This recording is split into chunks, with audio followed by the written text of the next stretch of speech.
Welcome to our channel. நம்ம சேனலில் இந்த வீடியோவில் நம்ம என்ன பார்க்க போகிறோம் அப்படின்னா 11th standard computer science computer application ரெண்டுக்குமே பொதுவான ஒரு சப்ஜெக்ட் தான். ஃபஸ்ட்டு என்ன பார்த்துருக்கோம் அப்படின்னா, இது chapter 1 unit 1 fundamentals of computers பார்த்துட்ருக்கோம். இன்ட்ரடக்ஷன் ஆஃப் கம்ப்யூட்டர்ஸ் பார்த்தாச்சு, ஜெனரேஷன் ஆஃப் கம்ப்யூட்டர்ஸும் பார்த்தாச்சு. இப்போ அடுத்தது நம்ம பார்க்க போகிறது 6th generation computing data and இன்ஃபர்மேஷன்லாம் பார்த்தாச்சு.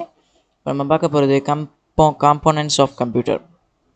The computer is the combination of hardware and software.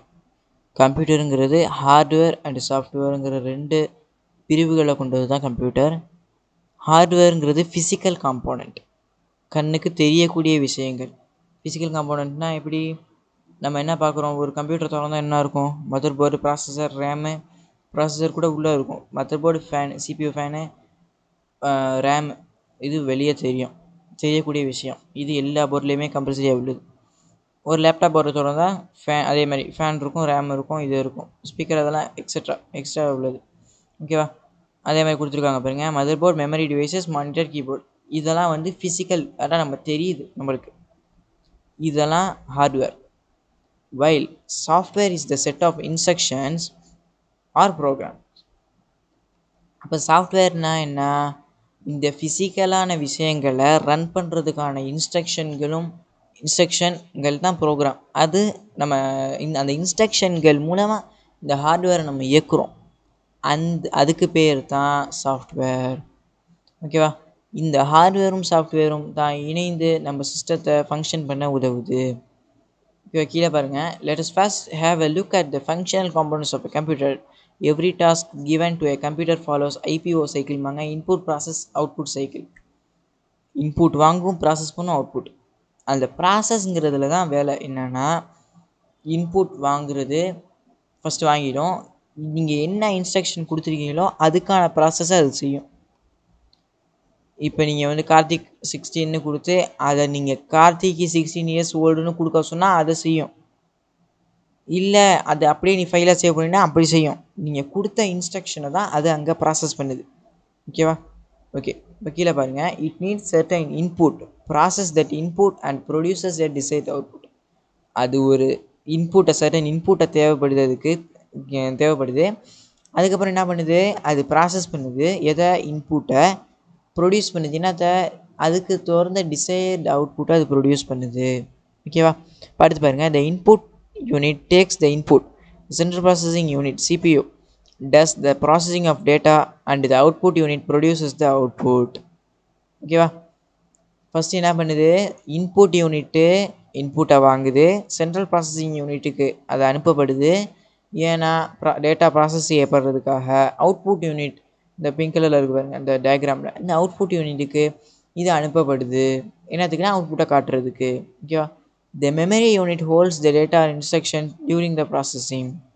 Process நடக்கும்போது மட்டுமே சிபியூவில் இருக்க அந்த இன்டர்னல் மெமரியில் அந்த ப்ராசஸ் ஸ்டோர் ஆகும்.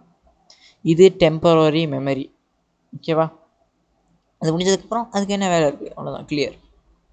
கீழே பாருங்கள். Input unit is used to feed any form of data on computer which can be stored in the memory unit for further processing. Input யூனிட்டுங்கிறது ஒரு கம்ப்யூட்டர், லேப்டாப், ஒரு டிவைஸுக்கு நம்ம எதை இன்புட்டாக கொடுக்குறோமோ அந்த இன்புட்டுக்கு தகுந்த ஒரு டிவைஸ் தான் இன்புட் டிவைஸ். டெக்ஸ்ட் வாயிலாக நம்ம கொடுக்கணுன்னா அதுக்கு keyboard, mouse pointing device, clicking அந்த மாதிரி உள்ளதுக்கு, வாய்ஸ்க்கு சவுண்டுக்கு வாய்ஸ், அதே மாதிரி ஸ்கேனர் ஒரு பேப்பர், ஒரு விஷயத்தை ஸ்கேன் பண்ணி சிஸ்டத்துக்கு அனுப்புறதுக்கு. இந்த மாதிரி பலவிதமான இன்புட் டிவைசஸ் இருக்குது. அது ஒரு கம்ப்யூட்டருக்கான இன்புட்டை கொடுக்கறதுக்கு. அடுத்து பாருங்கள். 1.52 central processing unit. Central processing unit பாருங்கள். CPU is the major component which interprets and executes software instructions. இதை நான் அப்படியே ஓரலாக சொல்கிறேன். சிபியூங்கிறது ஒரு major component. Central processing unit இது தான் இன்டர்பிரேட் பண்ணுது அண்ட் எக்ஸிக்யூட்டும் பண்ணுது. சாஃப்ட்வேர் நம்ம செட் ஆஃப் இன்ஸ்ட்ரக்ஷன் கொடுத்ததை எக்ஸிக்யூட், இன்டர்பிரேட் பண்ணுறது எல்லாமே இதுதான். இதுதான் கண்ட்ரோல் ஆப்ரேஷன் எல்லா காம்போனண்ட்டுக்குமே. மெமரி இன்புட்லேருந்து அவுட்புட்லேருந்து எல்லாத்துக்குமே இதுதான் மெயின். இதுதான் பிரெயின் ஆஃப் த கம்ப்யூட்டர்னு சொல்லுவாங்க. இது என்னன்னா பைனரி டேட்டாவை தான் இன்புட்டாக எடுத்துக்கும், ப்ராசஸ் பண்ணும் அந்த பைனரி டேட்டாவை according to the set of instruction and provide the result as output. நம்ம என்ன இன்ஸ்ட்ரக்ஷன் அந்த ப்ரோக்ராமில் எழுதப்பட்டிருக்குதோ அந்த இன்ஸ்ட்ரக்ஷனுக்கு ஏற்றபடி அது ப்ராசஸ் பண்ணி அதுக்கு ப்ரொவைடடான ரிசல்ட்டை அவுட்புட்டாக கொடுக்கும். ஓகேவா? சிபியூவில் 3 காம்போனன்ட்ஸ் இருக்குது. ALU, CU control unit and memory unit. Arithmetic and logic unit தான் ஏஎல்யூ, அது மெயினு. அப்புறம் கண்ட்ரோல் யூனிட், மெமரி யூனிட். நம்ம எல்லாத்தையும் ஒரு ப்ரீஃபாக பார்ப்போம் கீழே. Arithmetic and logic unit. The ALU is the part of CPU. அது ஒரு பார்ட் ஆஃப் சிபியூ. இது கம்ப்யூட்டிங் ஃபங்க்ஷன்ஸை இங்கே தான் நடக்கும் டேட்டாவோட. என்ன அப்படின்னா, the ALU performs arithmetic operations such as addition, subtraction, multiplication, division and logical operations. இந்த ஏஎல்யூவில் தான் கூட்டல், கழித்தல், பெருக்கல், வகுத்தல் வேலைகளும் லாஜிக்கலான ஆப்ரேஷன்களும் இங்கே தான் நடக்குது.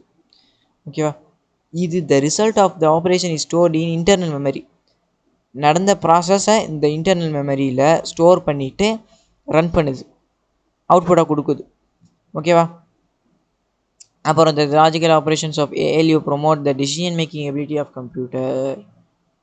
இப்போ கம்ப்யூட்டர் ஒரு எரரில் இருக்குன்னா அதை அது ரெக்கவர் பண்ணுறதுக்கான டிசிஷன் மேக்கிங் எபிலிட்டிக்கும் இது உதவி செய்யுது. அதுதான் லாஜிக்கல் ஆப்ரேஷன். ஓகேவா? புரிஞ்சுக்கணும் நினைக்கிறேன். அடுத்து கண்ட்ரோல் யூனிட்.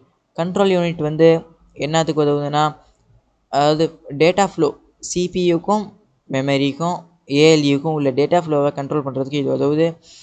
இது பொதுவாக மெமரி யூனிட் இன்புட் அவுட்புட் டிவைசஸுக்கு உள்ளதை இது மெயின்டைன் பண்ணும்.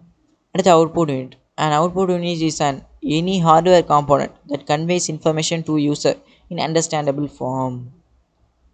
யூசருக்கு தெரிகிற மாதிரி, புரிகிற மாதிரி ஒரு விஷயத்தை அவுட்புட்டாக கொடுக்கக்கூடிய டிவைசஸ் தான் அவுட்புட் டிவைஸ்.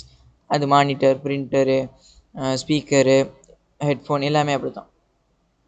ஓகேவா? அடுத்து மெமரி யூனிட். இதை தான் கவனிக்கணும். The memory unit is of 2 types which are primary memory and secondary memory. Primary memory, secondary memory 2 memory இருக்குது. ப்ரைமரி மெமரி எங்கே யூஸ் பண்ணுறாங்க அப்படின்னா, ஏன் யூஸ் பண்ணுறாங்கன்னா, temporarily store the programs and data when the instruction are ready to execute. ஒரு ப்ரோக்ராமை run பண்ணும்போது அந்த ப்ரோக்ராமுக்கு தேவையான ஃபைல்களெல்லாம் பொதுவாக ரேம் டேட்டாவில் அது ஸ்டோர் பண்ணிக்கும். அதுக்கப்புறம் அது டெலிட் ஆகிடும். இதுக்கு எக்ஸாம்பிள்லாம் இதுக்கு கிடையாது. இதுக்கு எக்ஸாம்பிள் ரேம் தான். ஓகேவா? அதுக்கப்புறம் பாருங்கள், இந்த secondary memory is used to store the data permanently. Secondary மெமரியில் தான் hard disk, SSD, SD card, pen drive, USB pen drive எல்லாமே இதில் தான் வரும். ப்ரைமரி மெமரியில் வரவே வராது. ப்ரைமரி மெமரினா அது ரேம் மட்டும்தான், ரேண்டம் ஆக்சஸ் மெமரி. ஏன் அப்படின்னா, ஒரு தடவை ஸ்விட்ச் ஆன் பண்ணும்போது எழுதப்படுற டேட்டா மறுதடவை இருக்காது. ஆண்டாக அது நீங்கள் பார்க்க முடியாது. அது தான் வாலடைல் மெமரின்னு சொல்லுவாங்க. கீழே பார்ப்போம் பாருங்கள். The primary memory is volatile, that is, the content is lost when the power supply is switched off. Power supply சுவிட்ச் ஆஃப் ஆகும்போது அந்த ப்ரைமரி மெமரி ஸ்டோன் ஆனது அவ்வளோதான், போயிடுச்சு, லாஸ்ட் ஆகிடும். அதோடு தான் இதுக்கு எக்ஸாம்பிள். இதுவும் அதையும் போட்டு குழப்பிடக்கூடாது. ஏன்னா ப்ரைமரி மெமரினா ரேண்டம் ஆக்சஸ் மெமரி தான். அதுக்கு சிடிரோம் அதெல்லாம் மாற்றியெல்லாம் சொல்லக்கூடாது. இதுதான் இதுக்கான கரெக்ட். ஓகேவா? அடுத்து செகண்டரி மெமரி நான் வாலடைல் மெமரின்னு சொல்லுவாங்க. ஏன்னா அதை நீங்கள் ஆஃப் அதை ஆஃப் பண்ணிட்டு ஒரு சிஸ்டத்தை ஆன் பண்ணாலும் அந்த டேட்டா அப்படியே இருக்கும். ஒரு சிஸ்டத்தில் இருக்கிற, ஒரு கம்ப்யூட்டரில் இருக்கிற, லேப்டாப்பில் இருக்கிற ஹார்ட் டிஸ்க் எடுத்து இன்னொன்றில் வச்சாலும் அந்த டேட்டாஸ் அப்படியே தான் இருக்கும். ஓகேவா? அதுக்கு example hard disk, CD ROM, DVD ROM. இது சிடி ரோமில் டேட்டா ரைட் பண்ணலாம், ரீட் பண்ணலாம், எடிட் பண்ணலாம், எல்லாமே பண்ணலாம். ஈவன் ஆஸ் அ பென்ட்ரைவ் போல் டிவிடியும் அப்படி தான். ஓகேவா? இதிலலாம் எந்த மாற்று கருத்தும் கிடையாது. இது இப்படி தான் ஹார்ட் டிஸ்க்கை போல் CD ROM, DVD ROM work பண்ணும். இது செகண்டரி யூனிட் டிவைசஸ்க்கு. ஓகேவா? நம்ம அடுத்த வீடியோவில் இன்புட் அண்ட் அவுட்புட் டிவைசஸ் ப்ரீஃபாக பார்ப்போம். பொதுவாக அந்த கம்ப்யூட்டர் சயின்ஸை பொறுத்தவரையில் ப்ராக்டிக்கலாக ஒரு நுழையும் விளக்கும் பொழுது தான் எனக்கு புரியும். ஓகேவா? நம்ம அடுத்த வீடியோவில் பேலன்ஸ் வச்சு நம்ம செக் பண்ணுவோம். எல்லாத்தையும் வச்சு உங்களுக்கு காட்டுறேன். ஓகேவா? தேங்க்யூ. சப்ஸ்கிரைப் பண்ணுங்கள், ஷேர் பண்ணுங்கள், லைக் பண்ணுங்கள். தேங்க்யூ வெரி மச் ஃபார் வாட்சிங்.